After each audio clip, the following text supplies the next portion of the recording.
அடுத்ததாக பார்த்தீங்கன்னா, ரிஷப ராசிக்காரர்களுக்கு இந்த சனி வக்கர பெயர்ச்சியானது என்ன மாரி மாற்றம், ஏற்றம் எதுல கவனமா இருக்கணும்? ரிஷப ராசி அப்படின்னு நம்ம எடுத்துட்டோம்னா, அது காலபுருஷனுக்கு 2ஆம் இடமா வருது.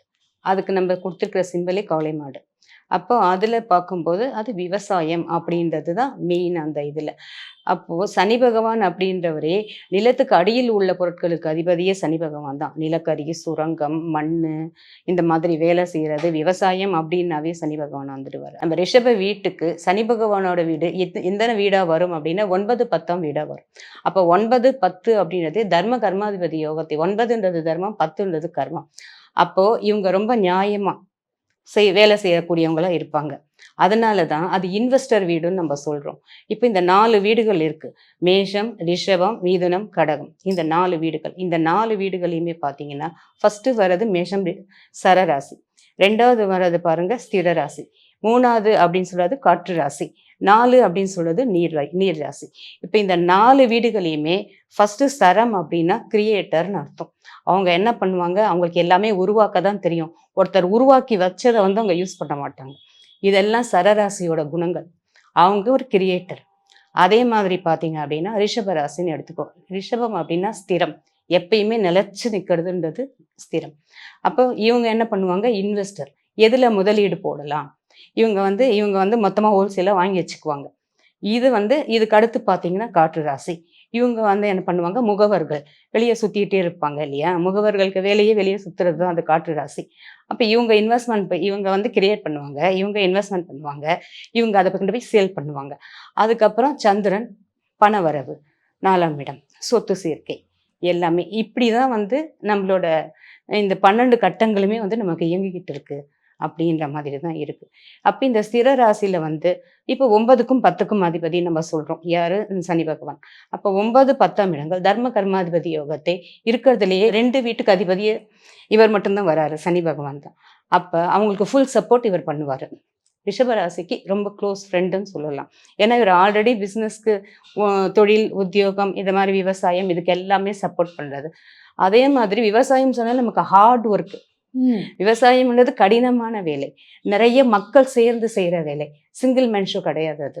அதனால இந்த ரிஷப ராசியில இருக்கவங்களுக்கு 11ஆம் இடத்துல வக்கரமாறாரு. அப்போ அந்த 11ஆம் இடம் தனுசு. அது மட்டும் இல்லாம அந்த சுக்கிரன் உச்சம் பெறும் வீடு. அப்போ இந்த இந்த காம்பினேஷன் எல்லாமே அந்த வீட்டுக்கு கிடைக்குது. அதனால பிறந்த கால வக்கரம் பெற்ற கிரகம் சனி இங்கே இருந்தால் இந்த காலம் பொற்காலம். அவங்க எங்கெல்லாம் அவங்க இன்வெஸ்ட்மெண்ட் பண்ணியிருக்காங்களோ அதெல்லாம் 10 மடங்கா அவங்களுக்கு பெருகி வரக்கூடிய காலகட்டம். நஷ்டம் அப்படின்றது கிடையாது. அப்படியே அவங்களுக்கு நார்மலாவே இருந்தாலும் கூட பெரிய நஷ்டம் அப்படின்றது பாதிப்புன்றது வராது. இதை வந்து நம்ம அடிச்சு சொல்லலாம். ரிஷபராசிக்கு ரொம்ப நல்லாவே இருக்கு. இத வந்து கேட்டகரியா பார்க்கும்போது குழந்தைகள், பெண்கள், ஆண்கள், வயதானவர்கள் அப்படின்னு பார்க்கும்பொழுது, இது இது பெண்கள் அப்படின்னு சொல்லி எடுத்துக்கும்போது சுக்கிரன் தான் பெண்கள். அப்போ அவங்களுக்கு ஆடை அணிகலன் சேரக்கூடிய காலமா இருக்கு. அப்போ அவங்க வீட்ல என்ன கேட்டாலும் இப்போ அவங்களுக்கு வசதி நல்லா இருக்கு. எது கேட்டாலுமே வாங்கி குடுத்துருவாங்க. அப்ப பெண்களுக்கு சந்தோஷமான ஒரு காலகட்டம் அப்படின்னு சொல்லலாம். எதுதான் இருந்தாலும் ஆனாலும் சனி பகவான் வந்து இந்த வீட்ல ரெட்ரோ அப்படின்னு சொன்னா ஒரு நோய் தரக்கூடிய காலகட்டமாகவும் ஏன்னா இருக்கு. நீங்க சொன்னீங்க 3ஆம் பார்வையாக இங்க பார்க்கறாங்க பார்க்கறேன். ரிஷபத்த. அதனால நோய் அப்படின்றது வர்றதுக்கு வாய்ப்பு இருக்கு. 2வது வந்து வீட்ல குழப்பங்கள் அதிகமா இருக்கிறதுக்கு வாய்ப்பு இருக்கு. எப்பயுமே சனியோட பார்வை 3ஆம் பார்வை வந்து கெட்டதுன்னு நான் சொல்லியிருக்கேன். அப்போ வந்து அந்த பார்வையால வந்து இவங்க பேசுற வார்த்தைகள்ல வந்து கொஞ்சம் ஹார்டா இருக்கும். கொஞ்சம் எல்லாமே அமைஞ்சிருச்சு நல்லா இருக்கும் சொன்னாவே நமக்கே தெரியாம ஹார்ஷா வர்றதுக்கு வாய்ப்பு நிறையவே இருக்கு. அந்த மாதிரி இருக்கும்போது இவங்க பேசுறது மட்டும் கொஞ்சம் சாஃப்டா பேசுறது, கொஞ்சம் வாய அடக்கி பேசுனாங்க அப்படின்னா பெரிய பிரச்சனையே வராது. பெரிய பிரச்சனை அப்படின்னு சொல்றது திருமணம் ஆயிட்டு ஆல்ரெடி பிரச்சனையில இருக்காங்க, நம்ம டிவோர்ஸ்க்கு போறோம் அந்த மாதிரி நிலைமையில இருக்காங்க அப்படின்னா இந்த 6 மாசம் 2 பேருமே டிவோர்ஸ் கொடுக்காம தனித்தனியா இருக்கலாம். இருந்துட்டு இந்த 6 மாசம் கழிச்சு வந்து சேரும்போது அவங்க நல்லா ஸ்மூத்தா போகும். வேற எந்த பிரச்சனையும் வராது. ஆனால் அவங்களுக்கு ரெட்ரோல தான் இருக்கு பிறக்கும் போதே அப்படின்னு சொன்னீங்கன்னா இந்த காலம் 2 பேரும் சேர்ந்துக்கிற காலமா இருக்கும். அதுக்கும் அருமையான வாய்ப்பு விஷயம். அதிகமா இருக்கு. கண்டிப்பாக. வயதானவர்கள். வயதானவர்கள் அப்படின்னு சொல்லி எடுத்துக்கும் போது சனி பகவான் அப்படின்னாவே வயதானவர்கள் தான். அப்ப 11ஆம் இடம் அப்படின்னு சொல்றது மாரகஸ்தானம்னு நம்ம சொல்றோம். ஏன்னா 11 அப்படின்னு சொன்னா பொதுவாகவே 2, 7 2, 11 அப்படின்னு சொல்றது வந்து மாரகஸ்தானம். நம்ம வந்து 2ஆம் இடம் அப்படின்னு சொல்றது ஸ்திர வீடு. ஸ்திரத்துக்கு அப்படின்னு சொல்லி பார்த்தீங்கன்னா, உங்களுக்கு 3ஆம் இடமும் 8ஆம் இடமே வந்து மாரகஸ்தானமா தான் வரும். பாதகஸ்தானமா வரும். அப்ப அந்த மாதிரி இருக்கிறதுனால, இவங்களுக்கு வந்து உ வயதானவர்களுக்கு உடல்நிலை தான் நம்ம வந்து மெயினா பார்க்கணும். கண்டிப்பா. ரெட்ரோல இருக்கு அப்படின்னா, இவங்களுக்குமே வந்து வெளிய கோவில் போறது, வெளிநாடு போறது. ஏன்னா அது நீர் வீடு. அது சுக்கிரன் உச்சம் பெறுற வீடு. அதனால வெளிநாடு போற மாதிரியான விஷயங்கள் அதெல்லாமே நடக்கிறதுக்கு வாய்ப்பு இருக்கு. ஓகே. சில பேருக்கு சனி திசை, சனி புக்தி நடந்துட்டு இருக்கும். அவங்களுக்கெல்லாம் எப்படி இருக்கும் இந்த காலம்? இந்த காலகட்டத்தில சனி தசை, சனி புக்தி அப்படின்னு சொன்னா, சனி பகவான் அப்படின்னு சொன்னாவே நம்ம என்ன சொல்றோம்னா, நீதி, நியாயம், நேர்மை இதுதான் நம்ம சனி பகவான் சொல்றோம்.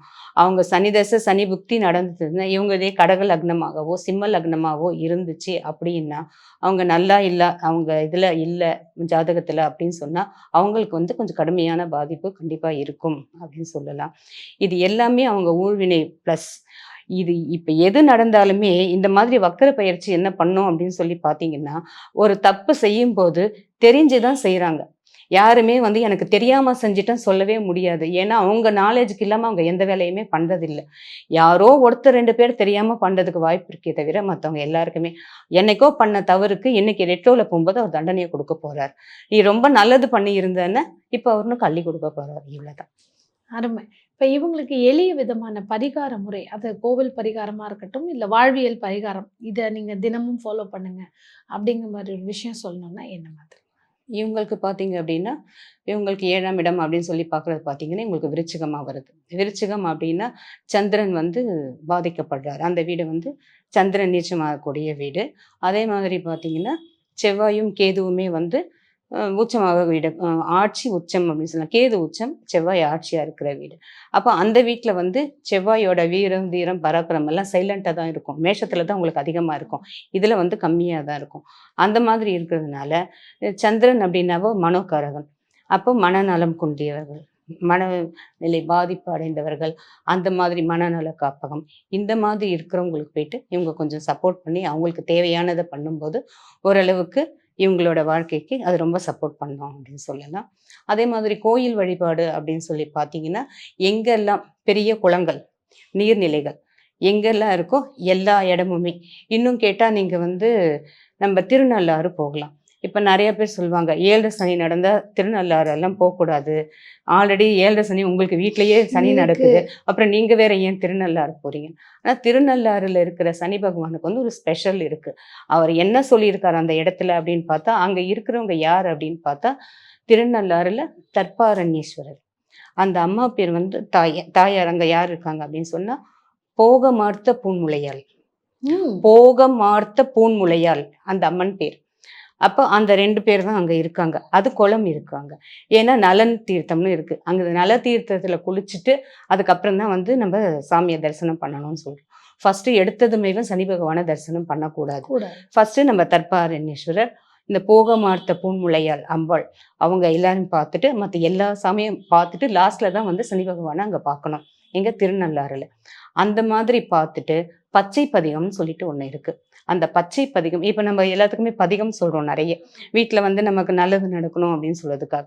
அப்ப சனி பகவானோட பார்வை உங்களுக்கு நல்ல பார்வையா கிடைக்கணும் அப்படின்னா, அந்த பச்சை பதிகம் அப்படின்ற பாடல வந்து தொடர்ந்து நீங்க சொல்லிட்டு வரும்போது, நீங்க என்ன கேட்கிறீங்களோ அது கண்டிப்பா கொடுக்கும். ஸோ ரிஷப ராசிக்கு அழகா சொல்லியிருக்கீங்க. நல்ல ஒரு அருமையான ஒரு பதிகம். அது கூகுள்ல போட்டா கூட ஈஸியா நமக்கு கிடைச்சிடும். அந்த பதிகம் என்னங்கிறத அவங்க அத உச்சாடனம் பண்ணலாம். அதே மாதிரி என்னலாம் பண்ணா அவங்களுக்கு உயர்வா இருக்கும் அப்படின்னு சொல்லியிருக்கீங்க.